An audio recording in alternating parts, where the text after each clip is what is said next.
হঠাৎ একদিন পৃথিবীর সব তেল শেষ হয়ে গেল। এক সেকেন্ডে সব গাড়ি থেমে গেল রাস্তার মাঝখানে। বিমানগুলো আকাশে উঠতে না পেরে জরুরি অবতরণে বাধ্য হলো। কারখানাগুলো নিস্তব্ধ, শহরগুলো অন্ধকারে ডুবে গেল। আপনার হাতে থাকা মোবাইল, আপনার পরা কাপড়, এমনকি আপনার দৈনন্দিন জীবনের অসংখ্য জিনিস, সবকিছু হঠাৎ করে অর্থহীন হয়ে যাবে। কারণ আধুনিক সভ্যতা দাঁড়িয়ে আছে একটি অদ্ভুত কালো আঠালো তরলের উপর, ক্রুড অয়েল, যাকে বলা হয় কালো সোনা। কিন্তু প্রশ্ন হলো, কেন এই তেল এত মূল্যবান? কেন এর জন্য যুদ্ধ হয়, দেশ ভেঙে পড়ে, সরকার বদলে যায়? কেন কিছু দেশ শুধু তেলের জন্য হয়ে ওঠে বিশ্বের সবচেয়ে শক্তিশালী শক্তি, আর কিছু দেশ চিরকাল নির্ভরশীল থেকে যায়? আপনি কি জানেন পৃথিবীর সবচেয়ে বড় বড় সিদ্ধান্ত, গোপন চুক্তি, এমনকি অনেক যুদ্ধের পেছনেও লুকিয়ে আছে এই তেলের গল্প? এটা শুধু জ্বালানি না, এটা ক্ষমতা, এটা রাজনীতি, এটা অর্থনীতি, এটা বিশ্ব নিয়ন্ত্রণের খেলা। আজকের এই ভিডিওতে আমরা ঢুকে পড়বো সেই অজানা জগতে, যেখানে ক্রুড অয়েল জন্ম নেয় পৃথিবীর গভীরে, তারপর রূপ নেয় পেট্রোল, ডিজেল, জেট ফুয়েলে, আর শেষ পর্যন্ত নিয়ন্ত্রণ করে পুরো বিশ্বের ভাগ্য। ক্রুড অয়েল, কালো সোনা, পৃথিবী নিয়ন্ত্রণের চাবি। চলুন শুরু করা যাক।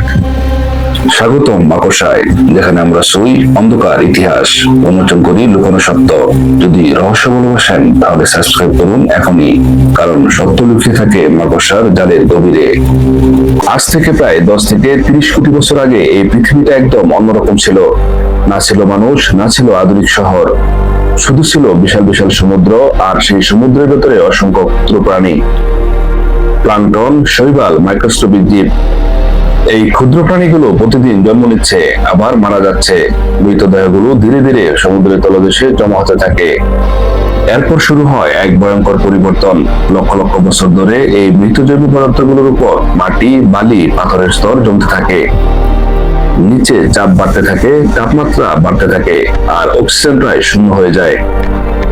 এই তিনটি জিনিস, হাই প্রেসার, হাই টেম্পারেচার, লো অক্সিজেন, একসাথে মিলে শুরু হয় এক দৃঢ় কিন্তু শক্তিশালী প্রক্রিয়া, কেমিক্যাল ট্রান্সফরমেশন।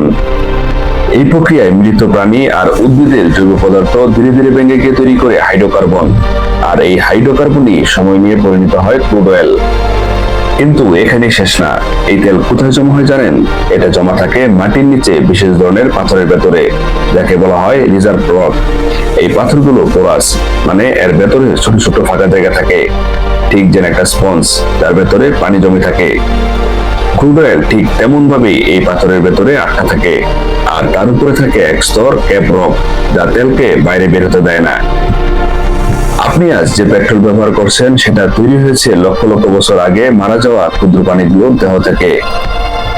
আজকের আধুনিক সভ্যতা আসলে দাঁড়িয়ে আছে প্রাগৈতিহাসিক জীবনের মৃতদেহের উপর। কিন্তু প্রশ্ন হলো, এই তেল আমরা খুঁজে পাই কিভাবে? মাটির এত গভীরে লুকিয়ে থাকা এই কালো সোনা মানুষ তুলে আনে কিভাবে? চলুন এবার সেই রহস্যে ঢুকে পড়ি। মাটির হাজার হাজার ফুট নিচে লুকিয়ে আছে কালো সোনা, কিন্তু মানুষ জানে কিভাবে, ঠিক কোথায় তেল আছে? এটা কোনো আন্দাজ না, এটা একদম বিজ্ঞান আর প্রযুক্তির খেলা। প্রথমে বিজ্ঞানীরা খুঁজেন এমন জায়গা যেখানে তেল থাকার সম্ভাবনা বেশি। এর জন্য ব্যবহার করা হয় সাইসমিক সার্ভে। মাটির ভেতরে শক্তিশালী তরঙ্গ পাঠানো হয়, সেই তরঙ্গ নিচে গিয়ে পাথরে আঘাত করে ফিরে আসে। এই ফিরে আসা সিগন্যাল বিশ্লেষণ করে বিজ্ঞানীরা বুঝতে পারেন কোথায় ফাঁকা জায়গা আছে, কোথায় তেল জমা থাকতে পারে। শুধু তরঙ্গ না, ভূতত্ত্ব বিশ্লেষণ করা হয়, পাথরের ধরন, মাটির স্তর, পুরনো ডেটা, সব মিলিয়ে তৈরি হয় এক আন্ডারগ্রাউন্ড ম্যাপ। এই ম্যাপই বলে দেয় কালো সোনা ঠিক কোথায় লুকিয়ে আছে। যখন নিশ্চিত হওয়া যায় তখন শুরু হয় ড্রিলিং। বিশাল ড্রিল মেশিন মাটির নিচে হাজার হাজার ফুট পর্যন্ত ঢুকে যায়, কখনো অনশোর স্থলভাগে, অফশোর সমুদ্রভাগের মাঝখানে। সমুদ্রের মাঝখানে এই তেল উত্তোলন পৃথিবীর সবচেয়ে কঠিন ও ঝুঁকিপূর্ণ কাজগুলোর একটি। যখন ড্রিল তেলের স্তরে পৌঁছে যায় তখন দুটো ঘটনা ঘটে। এক, ন্যাচারাল প্রেসার, যদি ভেতরের চাপ বেশি থাকে তেল নিজে থেকেই উপরে উঠে আসে। দুই, আর্টিফিশিয়াল পাম্প, যদি চাপ কম হয় তখন পাম্প ব্যবহার করা হয়। তেল তুলে নেওয়ার পর পাইপলাইন বা ট্যাঙ্কারে ভরে পাঠানো হয়, এরপর যায় রিফাইনারিতে, যেখানে এটি পরিণত হয় ব্যবহারযোগ্য জ্বালানিতে। পৃথিবীর গভীর থেকে হাজার বছরের ইতিহাস বহন করে আনা এই তেল মানুষের হাতে এসে হয়ে যায় বিশ্বের সবচেয়ে শক্তিশালী সম্পদ। কিন্তু এখানেই আসল রহস্য, এই তেল সরাসরি ব্যবহার করা যায় না, এটাকে বদলাতে হয়, বানতে হয়, আলাদা করতে হয়, আর সেই প্রক্রিয়ায় তেলকে বানায় কালো সোনা। চলুন এবার ঢুকে পড়ি সেই জায়গায় যেখানে ক্রুড অয়েল রূপ নেয় পেট্রোল, ডিজেল আর জেট ফুয়েলে, অর্থাৎ রিফাইনারি এর ভেতরের গোপন বিজ্ঞান। প্রথমে ক্রুড অয়েলকে প্রায় 350 থেকে 400 ডিগ্রি সেলসিয়াস তাপমাত্রায় গরম করা হয়। এতে তেলটি ফুটে উঠে বাষ্পে পরিণত হয়, কিন্তু সব একসাথে না, বিভিন্ন অংশ বিভিন্ন তাপমাত্রায় ফুটে। এই গরম বাষ্প ঢুকানো হয় একটি বিশাল লম্বা টাওয়ারে, যাকে বলা হয় ফ্র্যাকশনাল ডিস্টিলেশন কলাম। এই টাওয়ারের ভেতরে নিচে থাকে বেশি গরম, উপরে থাকে ঠান্ডা, আর এখানেই ঘটে আসল জাদু। ক্রুড অয়েলের ভেতরে থাকা হাইড্রোকার্বন গুলো তাদের বয়লিং পয়েন্ট অনুযায়ী আলাদা হতে থাকে। এর নিচের অংশে তৈরি হয় বিটুমিন এবং হেভি ফুয়েল অয়েল, যা রাস্তা বানাতে, জাহাজ বা বড় কারখানায় কাজে লাগে।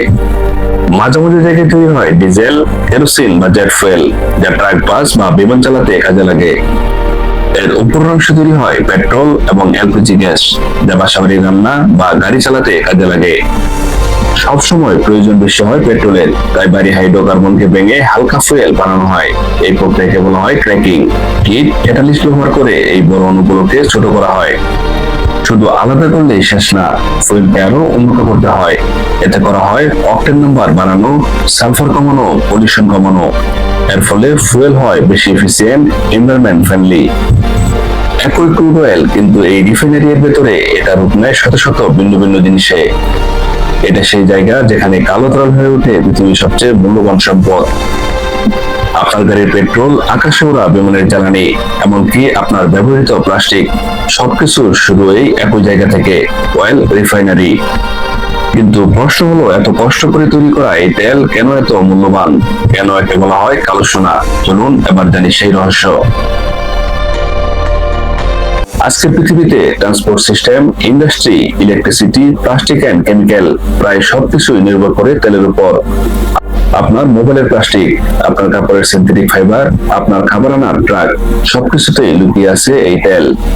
অর্থাৎ ক্রুড অয়েল ছাড়া আধুনিক সভ্যতা কয়েকদিনের মধ্যেই ভেঙে পড়বে। সোনা মূল্যবান কারণ এটা রিয়ার, কিন্তু ক্রুড অয়েল মূল্যবান কারণ এটা ছাড়া জীবন থেমে যায়। এটা শুধু কমোডিটি না, এটা একটি স্ট্র্যাটেজিক অ্যাসেট। যেসব দেশের কাছে বেশি তেল আছে তারা ধনী, শক্তিশালী, প্রভাবশালী। মিডল ইস্টের দেশগুলো শুধু তেলের জন্য বিশ্ব রাজনীতির কেন্দ্রে। এই পৃথিবীতে যার কাছে তেল আছে সে শুধু ধনী না, সে প্রভাবশালী, কারণ সে চাইলে পুরো পৃথিবীর অর্থনীতি নাড়িয়ে দিতে পারে। আপনি হয়তো ভাবছেন এটা একটু বেশি বাড়িয়ে বলা হচ্ছে, কিন্তু না, ইতিহাস প্রমাণ করে তেলের জন্য দেশে দেশে যুদ্ধ হয়েছে, সরকার বদলেছে, বিশ্ব মানচিত্র পর্যন্ত পাল্টে গেছে। ক্রুড অয়েল শুধু জ্বালানি না, এটা ক্ষমতা, এটা অর্থনীতি, এটা বিশ্ব নিয়ন্ত্রণের গোপন অস্ত্র। এই কারণে এই কালো আঠালো তরলকে বলা হয় কালো সোনা। কিন্তু যদি তেল এত শক্তিশালী হয়, তাহলে এই শক্তির নিয়ন্ত্রণ কার হাতে? কোন দেশগুলো আসলে পৃথিবীর এই পাওয়ার সুইচ ধরে রেখেছে?